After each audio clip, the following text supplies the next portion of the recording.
Hello, I'm Trevor Lai in Shanghai. China has become a key market for companies based in the US and other foreign countries. Whether they enter China through joint ventures, investments, and acquisitions, or a standalone business, operating overseas is tough. Companies often rely on their government to help make the road easier, or at least level the playing field through trade agreements. This week on Thoughtful China, policy experts will identify successful tips for operating in China. Plus, our own PT Black will look at our topic from a different perspective. But first, with us is Frank Lavin, Edelman's Chairman of Public Affairs Asia Pacific, and the former U.S. Undersecretary of Commerce for International Trade, as well as the former U.S. Ambassador to Singapore. Frank, you've just come out with a new book, Export Now: 5 Keys to Entering New Markets. So what are the 5 keys for entering China? Well, I'll tell you something. If we look at the fundamental mistakes that American businesses or other MNCs make in China, there are a few that come up all the time. Number one is the most frequently encountered mistake is the category of nothing, meaning American businesses make no adjustment at all. To say it doesn't matter how successful you've been in your home market, this market is different. Not just purchasing power is different, but culture is different, distribution systems is finite different, so it's worth spending a little bit of time in diagnostics. You don't have to be an MBA, you don't have to hire a consultant, but you better spend a little time on the ground understanding consumer behavior, understanding distribution, getting around a little bit and seeing how your competitors behave in this market and how your product might behave in this market. And where did your research come from your time, obviously, as a Right, when I was in the U.S. government, one of my responsibilities was I was responsible for all export promotion, trade promotion activity for the United States. So I worked with hundreds of companies as they looked at China and grappled with the difficulties of entering the market. And it was clear that there just wasn't a toolbox, that these companies were all very serious about trying to export. They got it. U.S. is in a slow growth period right now. China is booming. It's a huge market. They better find a way to get in there. But unless you have an approach or have thought about this systematically, you're not likely to be successful. And a lot of U.S. companies come from this background that they've expanded organically throughout their history. They just expanded across this continental market of the United States. They went into Canada, Mexico, just organically, not necessarily a lot of strategic thought. Then they run up against China. It's the first time they've hit a market which is substantially different than their home market. So they really need to rethink how they do business with their price points, their product features and so forth, and it's worth taking a look at their entire business model, seeing how that should be adjusted for China. So with your company, Export Now, you actually have experience helping U.S. companies market on Alibaba's Taobao. Right. I mean, is there a market for importing products into China? Because usually it's been the other way around. Well, this is how we established the company Export Now, for precisely this set of reasons, that there are so many soft barriers, informal barriers, language, culture, currency, customs regulations, that it's very intimidating. If you're a U.S. company and you said, look, I might be able to find a few $1 million of business in China, but I can't spend the next 2 years of my life flying to Shanghai. It's prohibitive. The management bandwidth and the marginal cost of chasing this, if I'm running a few $100 million company in the U.S., I can't chase a few $1 million that might be there in China. That company's perfect for e-commerce. So what we have through our company, Export Now, is a mechanism to take these great American products, put them on the largest e-commerce platform in China, handle all of the back office, mid office operations for these fellows, sales, marketing, customs clearance, currency, language posting, and then we remit the funds. So now we can tell any U.S. company, you can now post in China on e-commerce platforms as easily as you can post in the United States on eBay. So we've just collapsed all of those informal barriers. And so you're even helping them with the service aspect of it. Sure. Well, you've got to fill the order. The point is, we said don't fill the order from the United States, because you'll have a great $30, $40 product, but you have a $30, $40 shipping charge. So we'll take the product into a bonded warehouse in Shanghai. We'll fill all the orders from Shanghai. So for the Chinese consumer, the transaction has all the functionality of a local product, meaning they deal with local language CRM, they pay in local currency instruments, delivery costs are local cost, and delivery time is local time. This is e-commerce, so you have people call up every day saying, my mom's birthday's next week, can I get that shipped today? And we say, of course, it'll be out today and your mom will have it, and happy birthday. Right, and so all of this is obviously fueled by your experience, and in your undersecretary role, you were known as America's chief salesman, lead trade negotiator for both China and India. Tell us about that experience, especially since the negotiation styles are very different between the Chinese and the Americans. Well, there's a paradox in trade negotiations, and it's this. If a country doesn't open up, doesn't liberalize, its economy isn't going to move ahead. So we all know that's the direction we have to go down. But at the same time, there are constituencies and vested interest and institutional pressures that resist opening up.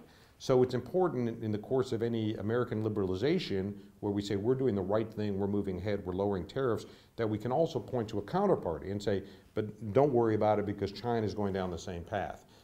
So both sides have to move somewhat simultaneously, and this helps us point back to our political leadership and be able to reassure them that we're not just moving by ourselves, but everybody's trying to move together. But when you first encountered your Chinese counterparts, I mean, what were some of the shocks or perhaps surprises that you encountered when dealing with them? Well, you know what, I'll tell you, there's a very important similarity in both societies in the trade negotiating position, and it's this. At a macro level, everybody in China will agree that, yeah, we have to liberalize, we have to open up. That's what moved China's economy ahead.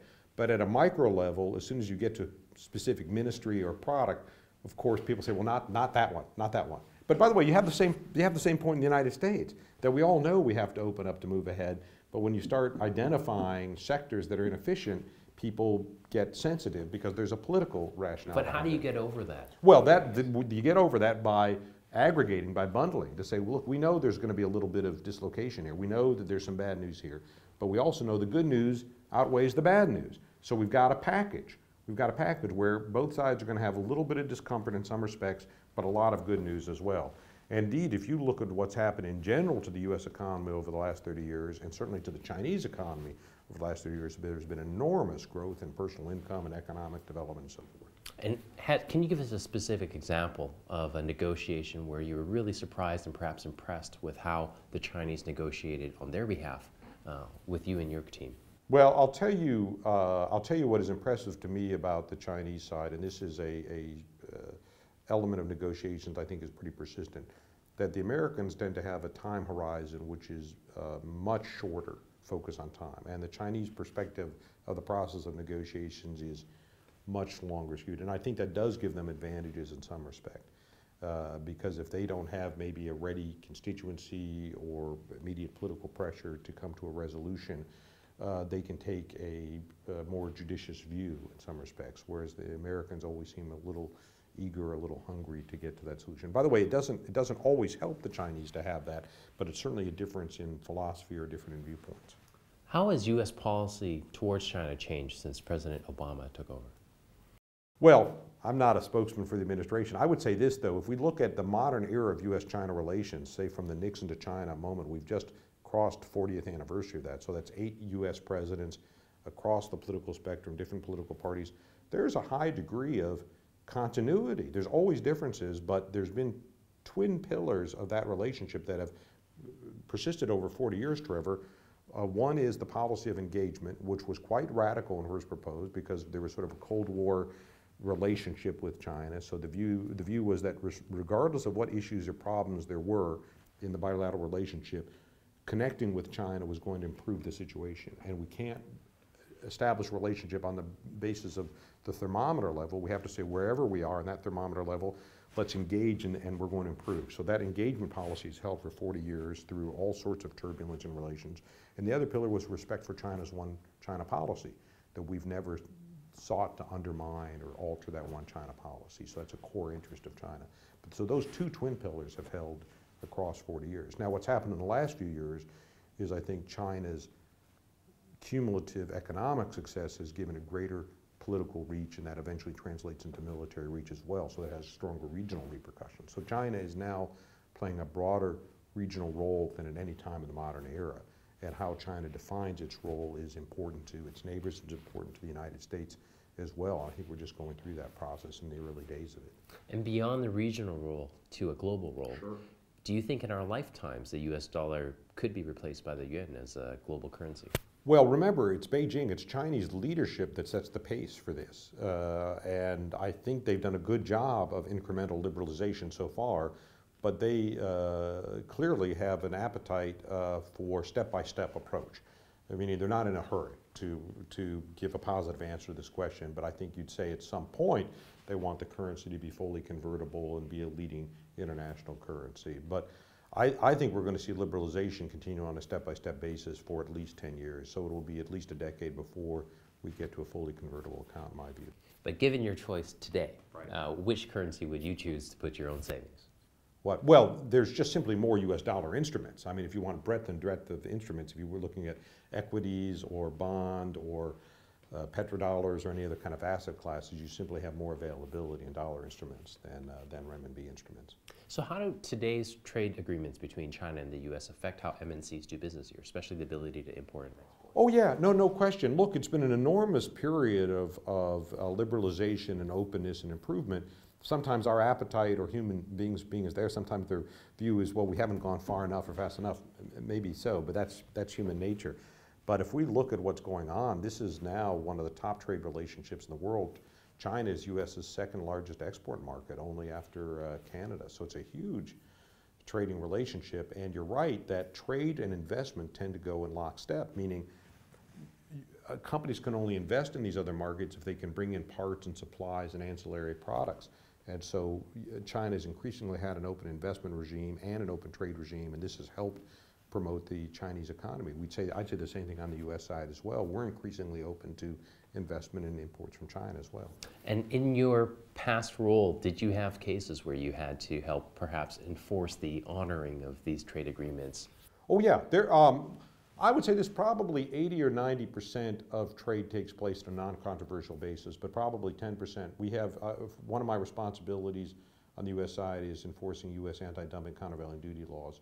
And these are not government initiated, these are private sector initiated, but you could have the U.S. steel industry or you could have a union contend that China was unfairly dumping or unfairly subsidizing import, and then it was our responsibility to invest, to adjudicate this and assess a penalty if indeed we found that to be the case. So that came up intermittently. And there's other areas that aren't, we think, fully established by law, such as intellectual property protection in China, where there's, I think, chronic set of issues from U.S. and other countries' side that it's weak in China and they suffer commercial losses because of piracy or IP fraud and so forth. Well, especially working with your clients now, what are your views on the U.S. currency and how the fluctuating exchange rates affect how they import and export and price their products, from week to week, month to month? Well, it's a factor. It's not the only factor. I think it tends to be politicized, which is unfortunate. Look, I think there's a general view that the renminbi is not fully valued, and I think you even hear that from Chinese leadership as well. Where there's not, so there's a general consensus on that point, and China's been moving incrementally to revalue the renminbi. Where there's less of a consensus is, well, is this economically harmful or helpful to the United States? I mean, you have some people in the United States that say this is harmful because it's predatory pricing, their goods unfairly priced, and so it hurts our economy. That's one view. There's an alternative view that says, you know what, if a supplier offers you a discount, take it. I mean, you're getting goods at a subsidized rate, and it actually helps your economy. It's anti-inflationary, provides broader choice, puts competitive pressure down on other industries. So there's actually all sorts of benefits to the United States to have subsidized imports as well. So that, and I served in the Bush administration, our sentiment tended to be more toward that latter view, to say, yes, the currency probably isn't fairly valued and probably should be revalued. We're all better off if China does that, but it's not necessarily harmful or not. You can't just say it's only harmful to the United States, because there are advantages as well as disadvantages. When people talk about the business opportunities in China, especially MNCs entering the market, there's a lot of focus on the size of the market and the opportunity, that word sort of bandied about all the time. But can you, in your experience, pull out examples of big concerns that MNCs usually overlook? Well, I would say first and foremost, watch out. Watch out on a business model or market entry model that is based only on opportunity, because you have to align opportunity with your competency. Meaning, I would tell a lot of mid-sized U.S. companies, look at mid-tier markets that might be much easier, such as Canada or Mexico if you're coming from the United States, because your competency, your navigational skills will fit that market better. And be careful, don't just jump into China because you think it's the largest market in the world, which it is, or the fastest growing, which it is. I mean, there are great reasons to be in China, but you need to think through degree of difficulty. And frankly, just to take it back to the company Export Now for a second, this is why we're doing well, because companies say, I want to go to China, but I don't have those competencies, so I need a partner. I've got to fit in with somebody. So our partner is Jack Ma on Taobao. We said, look, the most expensive part of new market entry can be customer identification. I mean, you can spend years chasing and trying to identify those customers. But if you use an e-commerce platform, the customers come to you. So you can just save a lot of heartburn, a lot of expense by working through an e-commerce platform to sell. That would be one recommendation for the mid-tier and smaller companies. In your Undersecretary role, what was one of the biggest misunderstandings of the U.S. government towards China? I think within the U.S. government, the China specialists tended to have a high degree of competency vis-a-vis China. So there were people who spent their lives working in China, studying China, doing business in China, and there was I thought, a pretty good skill set in that group. What was, I think, a frequent misunderstanding was how that group connected to broader decision makers, because you had other decision makers in the legislative branch, elsewhere in the executive branch, who had less China background. And the other challenge we had, Trevor, was as the U.S. economy weakened after the global financial crisis, I think there's a tendency in human nature to ascribe our own problems to a third party. And we even see some of that today. Now, certainly, there are problems in the relationship and there are trade issues there, but I think at base we cannot say the U.S. current economic difficulties are because of something China did. I think sadly, these are largely self-inflicted wounds.